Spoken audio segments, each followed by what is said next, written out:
Welcome to Scorched Earth and a general read for the sign of Scorpio, Sun, Moon or Ascendant for the month of December. I hope you're all well. I can't believe I'm doing readings for December already. I've said this a few times now, but it's simultaneously the longest and shortest year of my life. I'm sure it's the same for many people. Anywho, we're using the Night Sun Tarot for you today. So this is already interesting. Let's have 3 cards for Scorpio, please. All right, Scorpio.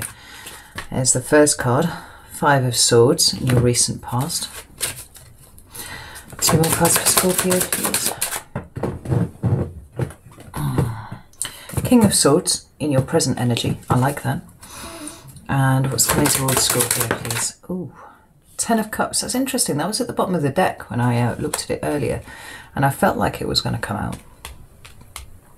But then it was you, Scorpio, and I was not entirely sure that that was the case. At the bottom of the deck, we've got the 10 of Pentacles, which is an interesting card, followed by the Wheel of Fortune. Ooh-wee. That is fascinating. Okay, let's put those to one side for a second. We'll get some clarifiers, see what the crack is. I'm going to go with the John Bauer deck today. So just a little bit of smoke coming off there. I had to wait for it to stop burning because I need the window open to do it, and every man and his fucking dog, or his fucking car, is driving past this afternoon and just driving me absolutely scatty. So, anywho, why is the 5 of Swords safe for Scorpio, please? 6 of Cups, that's a Scorpio card. There's 5 of Swords. Why is it here for Scorpio? Oof. What is that? The Ace of Swords. That's very interesting. King of Swords. Why is that here? Oh, Scorpio, for fuck's sake. The 10 of Pentacles again. Interesting. King of Swords.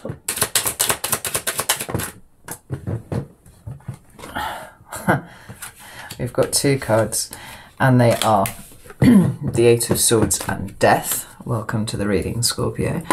And 10 of Cups, please. What's that here? We've got the Knight of Swords. The 9 of Swords. And whatever that was. Let's have a look. And the 7 of Wands. What a very interesting set of cards. We've got the 2 of Wands at the bottom of this deck, followed by the 4 of Pentacles. 2 of Wands is crossroads energy. It speaks about, you know, hitting some sort of crossroads, and it doesn't have to be a physical one in front of you, you know, be an energetic one, a life one, and kind of considering your options, and that's how it feels you are doing at the moment. But with this 4 of Pentacles underneath, followed by, I must say, the Page of Wands, which is often a precursor to movement for me, right? So you're considering options, there's the precursor to movement. There's a knowledge that some things have to be let go first. Now,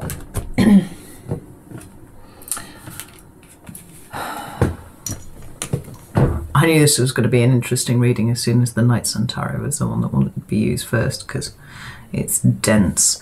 Let me just see if they're... Yeah, we're going to go with the Lost Forest to clarify further if necessary. So the 5 of Swords, it's an interesting card and it has a variety of meanings. I tend to sway a little away from the sort of received wisdom of the card, my own personal interpretation. And let's break it down a little bit. So 5 energy talks about change, disruption, you know, things not following a straight, predictable path. And the Swords are all about communication, and that can be internal communication, so thoughts, thought patterns, things like that. Or it can be, you know, external. It can be how you talk to people, how people talk to you. With the Night Sun, it feels like it is very much internal. Right? We only have 1 character depicted on this card, where often there are, you know, at least 3, and all of those swords, the ones that are pointing down at least, are coming into the back of the head there. So I often see this as damaging thought patterns often, you know, those ways in which we try and sabotage ourselves with the way that we think about things. the way that we've internalized things often, and it gives rise to thought patterns that in some way sabotage us, they damage us, and they're not always entirely logical. Now, the two cards that have come out to clarify, like I said, were the Six of Cups and the Ace of Swords. Now, the Six of Cups, as well as being, cut my thumb, I was wondering why it was hurting. As well as being a card of Scorpio, it is my card of the past. And paired up with the Ace of Swords, it seems like you've had some insight come to you, whether it has just been by you connecting dots. The Ace of Swords is about kind of epiphany energy, right? And there is, you know, a train of thought that says that that is sent to you by spirit. You know, when it's time, you kind of connect all the dots and you see everything, how it is. But however it's come to you, it seems there's some clarity about the past. And I feel like in turn, this has clarified some thought patterns that you've had that you see now. And now you see them, it's possible that they seem incredibly obvious, that you've been kind of working with, almost like you've been labouring under a misapprehension, but the misapprehension has been the very structure of the way that you have been thinking about the past. Now, it can be the past like that, or it could be specific events in your past. I think it's probably a little both, to be honest. Let's have a look. Tell me about Six of Cups, please. Got two twos. We have the High Priestess and the Two of Pentacles. Card dripped out. Had a card drift out to the side, and it was the Six of Cups. So we got the Six of Cups at the front and the Six of Cups at the end. This feels like a period of contemplation that you've been in. You've had some sort of insight about a way that you have been thinking about things. And it doesn't seem to me that something new has come to light in terms of new information about an old event, circumstance, you know, situation that you found yourself in. It's more a feeling of catching yourself and seeing how those old situations have actually led you to think about things a particular way, which has then affected how you've gone out into the world thereafter. You know, the number 2 deals very much with the internal space as far as I'm concerned, and you know, that's borne out by this incredibly intuitive card here of the High Priestess. Now, it's something I've always said about Scorpios: you can't lie to a Scorpio because they fucking know, right? They can read you better than you understand yourself. Interestingly, they can often read themselves that well too, but choose not to act on the information that they see. Now, this feels like it's come as a bit of a surprise to you. It's something that you've probably already, that you've intuitively always known, but not had words to put to it, or maybe not seen the, you know, the very obvious, this situation plus this situation has led to this type of thinking, which then has left me stuck in a loop. Well, my thinking's been in a loop because I am constantly reacting to something in the past. The Two of Pentacles tells me that now you have had this revelation. An awful lot of things are making sense. It feels like you're bringing balance to yourself in some sort of way. Now, that is borne out by your current energy, which is the King of Swords. That is the card of Aquarius. Could be that there's an Aquarius in the mix somewhere, but I don't feel like it is. I feel like it's energetic. And this king, as well as understanding, you know, very complex things and being able to express himself very well, you know, as a master communicator,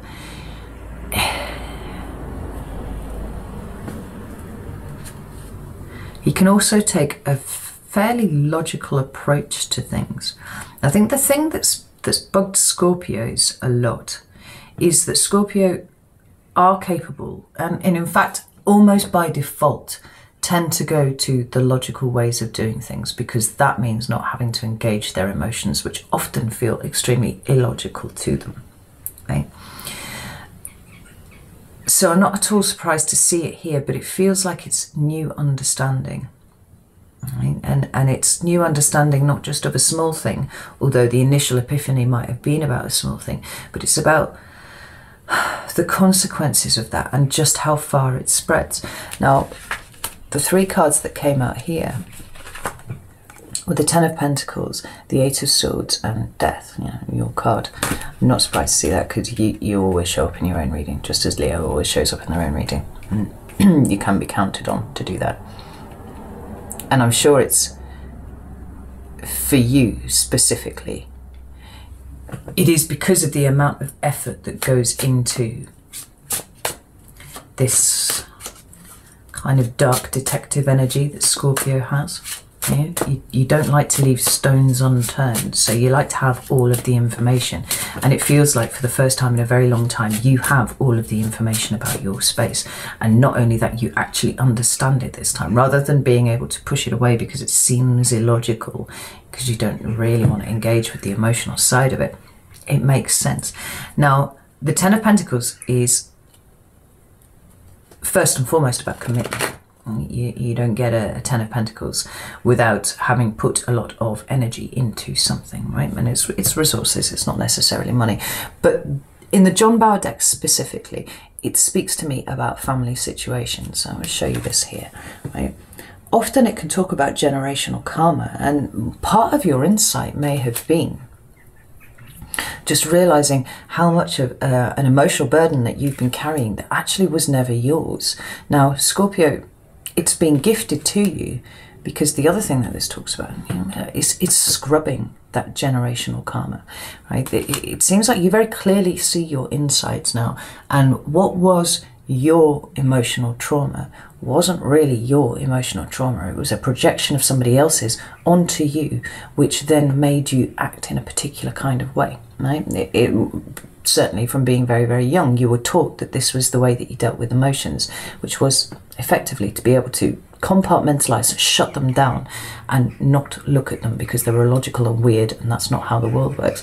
The thing is, because you're so intuitive and because you can read people so well, your ability to be able to manipulate people to get what it is that you want, and Scorpio, that is something that you do, and you can't lie to me about that, right?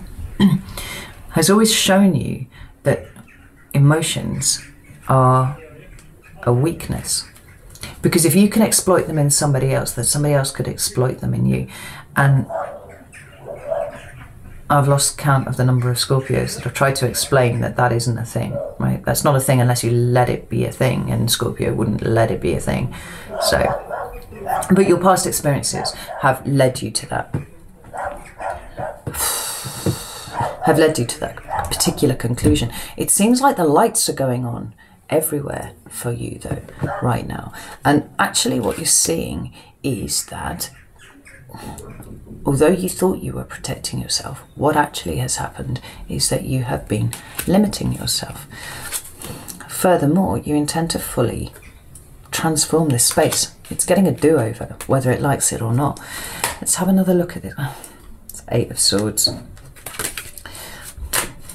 Let's have a look at this Eight of Swords here. Eight of Swords.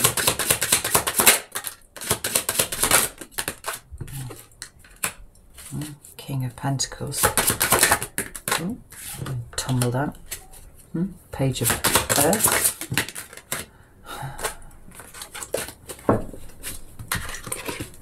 I don't like it when cards tumble. I like them to jump. Tell me about this Eight of Swords, Vix. Thank you. There you are, Scorpio. King of Cups. King of Oceans, as it is in this deck. Now, do I want one more? No, we'll leave it there for right this second. I just want to point out that the cards at the bottom of the deck absolutely bear out that which I was just saying. Nine of Swords. Very much a mental discomfort about the idea of opening up, and you know, every emotional interaction feeling like that to you, right? Yeah, maybe it's pretty, but there's something with big fucking teeth behind it that's going to gnaw you, right? Shutting down, protecting yourself from it. Now, there is a process going on here for you, Scorpio, and we've seen it kind of building. I said, God, was it like July or something like that? I've referenced this a few times anyway. What I saw about Scorpio this year was a lot of ping-ponging backwards and forwards, looking for anything other than what was inside them to be the thing to fix them. because there has been, you know, just as for everybody in 2020 this year, there has been this knowledge that actually things are broken, and I want to fix them. I want to feel different to how I have felt. But there's been a huge reluctance to look inside, and that's understandable, because what was inside is very, very painful, kind of dark, bit dingy. You know, the light hasn't been in there for a very long time. But whereas all the other signs kind of committed to, I would say actually to all of them, committed to doing inside work, you were here, there and everywhere. And in a live stream, and I think it was the one that I did for the anniversary of the channel, it had been about July, I said, oh, Scorpio, I don't know what's going on with Scorpio. They're kind of scuttling around and doing whatever they're doing. But I think that they'll be the ones that surprise us, right? They'll come up from the rear and then they'll overtake. Because you have those 3 degrees of evolution, you know, you have the scorpion, which is the, you know, the first evolution, then the eagle, then the phoenix. That's more than any other sign, because of the level of transformation that it is possible for you to undertake. Now, this has been coming up a lot in the personal readings that I've been doing recently, not specific to Scorpio, but to everyone.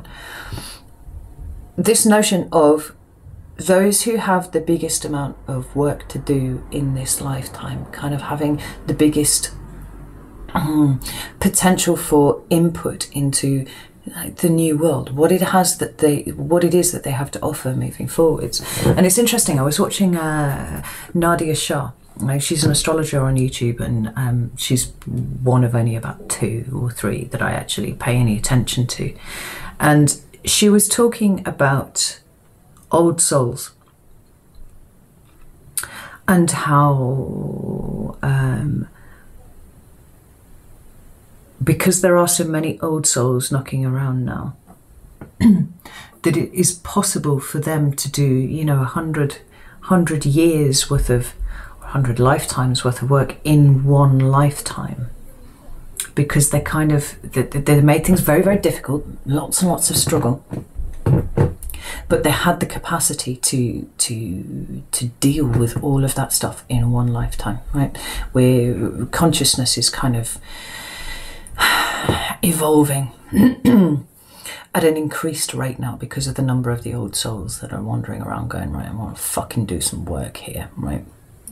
Bring this up, raise the consciousness, raise the vibration, the great awakening, if you will. There's a reason why you chose to be incarnated here at this time, at this moment, with all the life experiences that you've had so far. And it's because you have something to contribute on the other side of it. And, you know, Scorpio, you are the sign of trauma. Capricorn a little bit as well. It's almost kind of written into your DNA, but when you can transcend that, there are these remarkable evolutions and remarkable abilities and gifts that you have to bring to the world.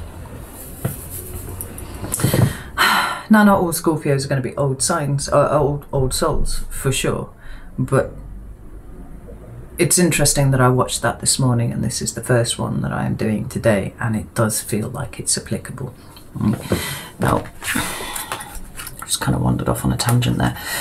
What I've got here is the King of Pentacles, the Page of Pentacles, and the King of Cups. And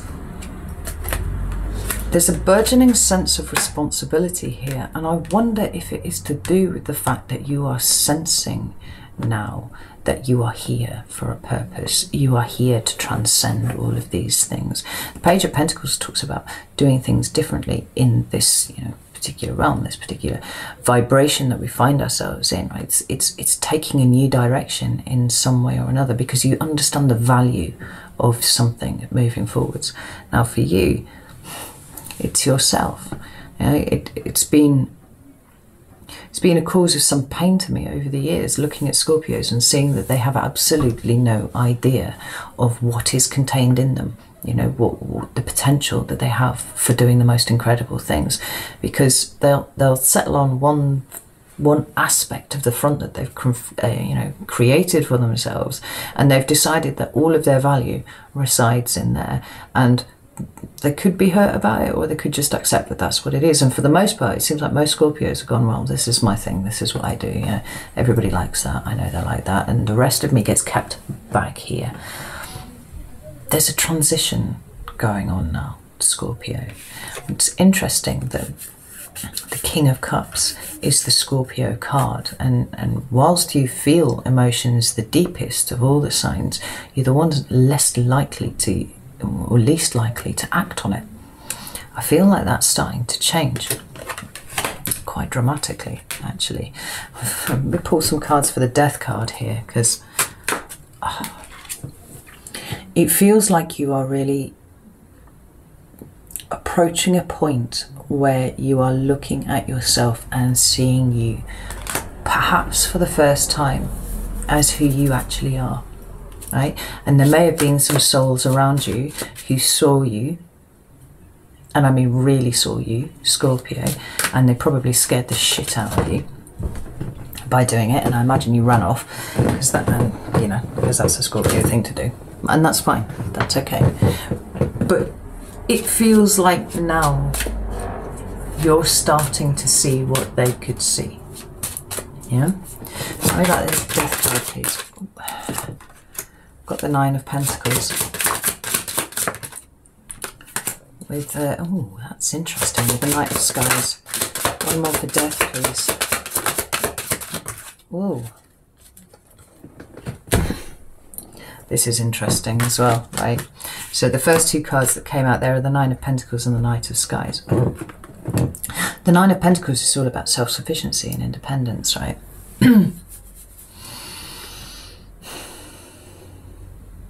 And interestingly, I think, Scorpio, one of the reasons why you shut down the emotional engagement with people is because at times you've had, and I think there was probably just one relationship where it really, really happened, probably an early one. You have the capacity to drift into codependence if you're not paying attention, right? And for whatever reason, that ended badly. Subsequent relationships where you have sensed that emotion starting to rise, terror of falling into into codependency, has made you retreat faster than, you know, Wile E. Coyote.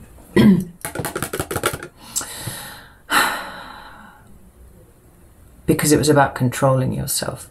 Now, it seems to me like you're starting to see this side of yourself a little bit more, right? This is, rather than you playing at not being codependent, not doing X, Y, Z, not engaging emotionally, I'm not having it.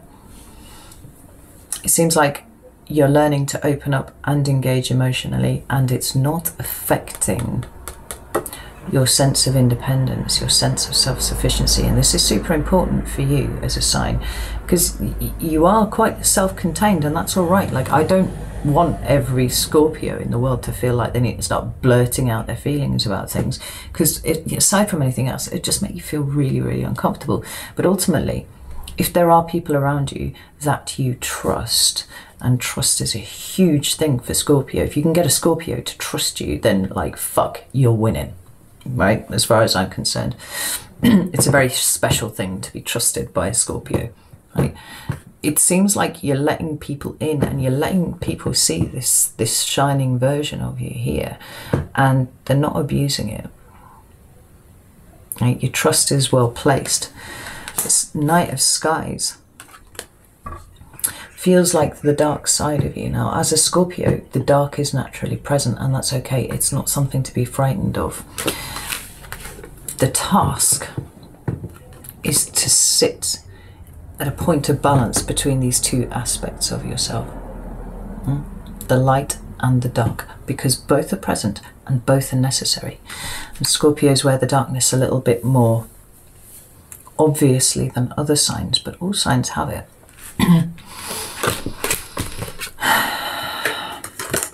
And then we've got these two cards here. We've got the Four of Cups and the Ten of Cups. Now, I have said before that the one thing that Scorpio will not allow themselves is the very thing that they crave, which is connection. It's intimacy, it's emotional intimacy, it's depth of emotional intimacy. You know? You might have a couple of friends that you know you can trust, but ultimately most of what makes you Scorpio is kept to the side from that. There's a big front, you know, usually probably quite entertaining.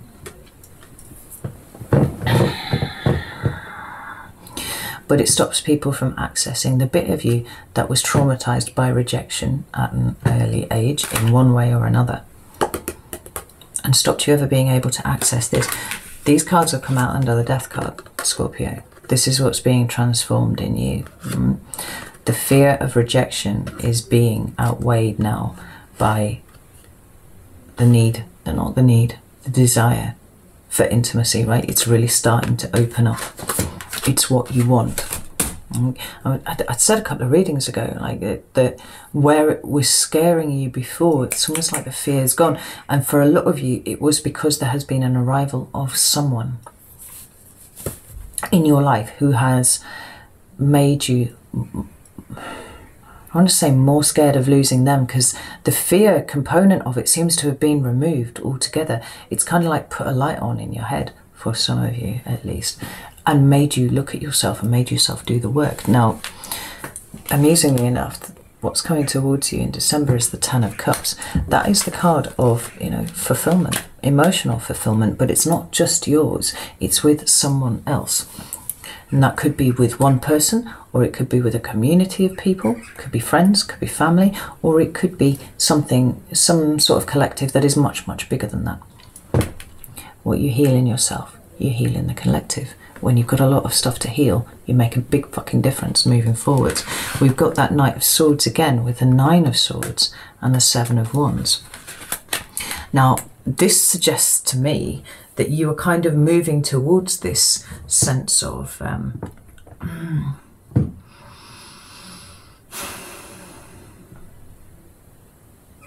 collective emotional fulfillment, either the desire for it or the creation of it or the sitting in it, you know, one of those things. But the brain's kicking in, the fear is starting to kick in. We've got the Nine of Swords and the Seven of Wands together speak to me very much of somebody who is going up into their head and overthinking the situation and kind of defaulting potentially back to old ways of doing things, you know, old protective mechanisms, and they're defensive. Tell me about this Ten of Cups, please. What do I need to know about that? The Sun, it's a card of Leo.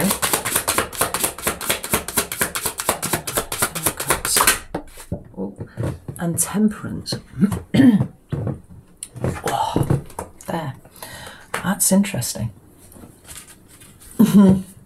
We've got Strength at the bottom of the deck. That's the other card of Leo. But the actually, I'm just going to show you this because the Tower does have a Scorpionic association, right? So we've got that Leo-y Strength card there. We've got the Tower, which is Scorpionic energy, and then we've got the Chariot. The Chariot is a card of Cancer. It talks about you know, autonomy and victory and all that sort of thing, but it is the card of the self. It's a card of integration. It's a card of, you know, scooping up all the bits of you and going, right, I accept all of this fully, and now I accept myself. I can go out into the world, you know, a powered up version of me that is not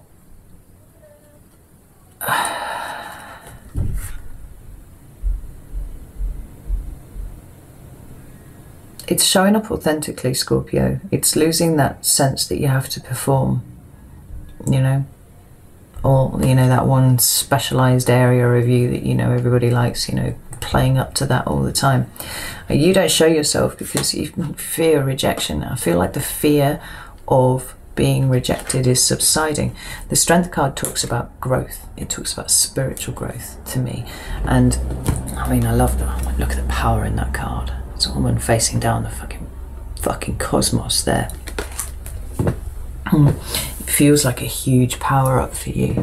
But we've got that twin fire sign energy there of Leo and Sagittarius with the Sun and the Temperance card. Like, the Sun is consciousness for me. If the moon talks about the non-conscious or the subconscious, then it makes sense that the sun would be those things that you can see, you know, by the bright light of daylight. But it also talks to me about the inner child.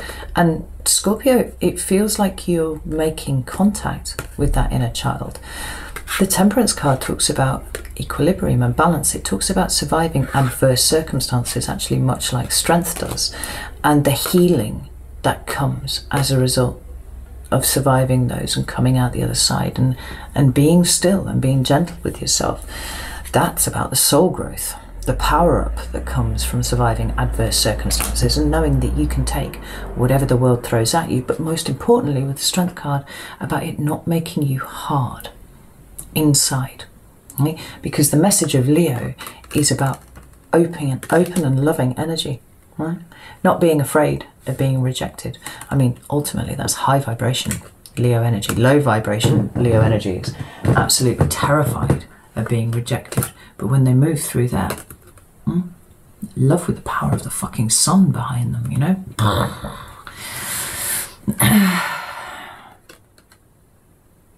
Staggeringly beautiful.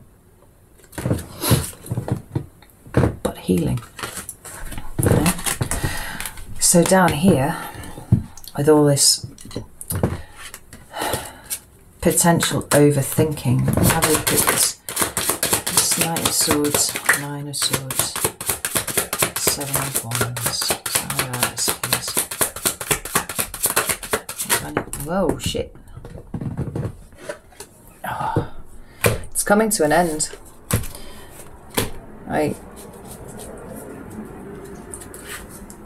Quite quickly, actually, Scorpio. It feels like it's rising, but as it rises, it's giving you the opportunity to look at bits that maybe you have not considered, maybe that you have not seen. It's acting as a guidepost or a signpost. I just had the most incredible like in my ears there. It actually made my vision go a bit funny for a second.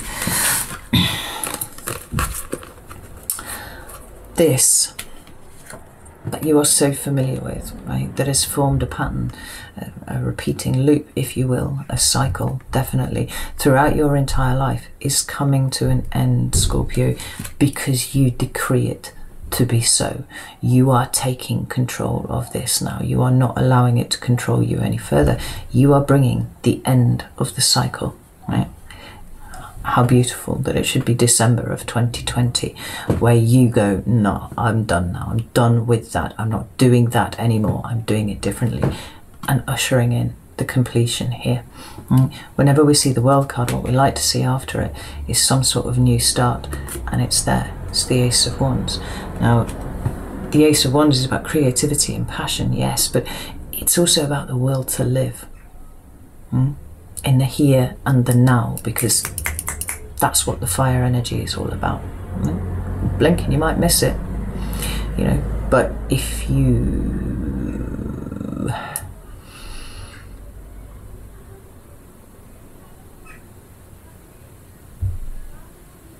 with the right application of the other elements, and I'm thinking specifically, you know, mental, and you can turn a spark into a raging flame, and it's like, it feels like a new way of you living, Scorpio. It's followed straight up by the two.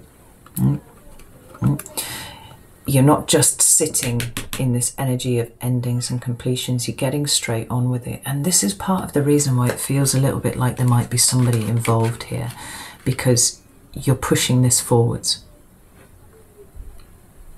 Rather than having time to sit with it and get ready to, well, get to a point where it feels more comfortable to you, just kind of moving straight on with it. It's bringing the light into the darkness. See what can be got rid of, what can be let go of. And it's feeling rather than thinking at this point. Any other messages for Scorpio, please?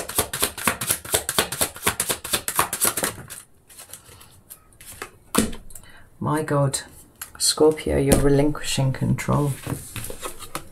Holy shit. Now, right, Scorpios, you all have control issues. You have control issues because you don't trust things. You have control issues because you seek to control other people's perception of you. All of that, it's all falling by the wayside. You're starting to open up. This is fucking mind-blowing. My God. I didn't think I'd ever see the day. I hoped I would see the day, but I wasn't sure I would ever see the day. But here you are, showing up, surprising all of us. Right, if this has resonated with you, I'm going to go over to Vimeo now and do an extended. We're going to pull this apart a little bit and see what's going on with you. I knew this was going to be a fairly dense read. Did mention that. So if you're interested in that, links in the description box. Come over there and join me. If not, don't worry about it. It's no shade. Know that I love you all very much, and I will see you very soon.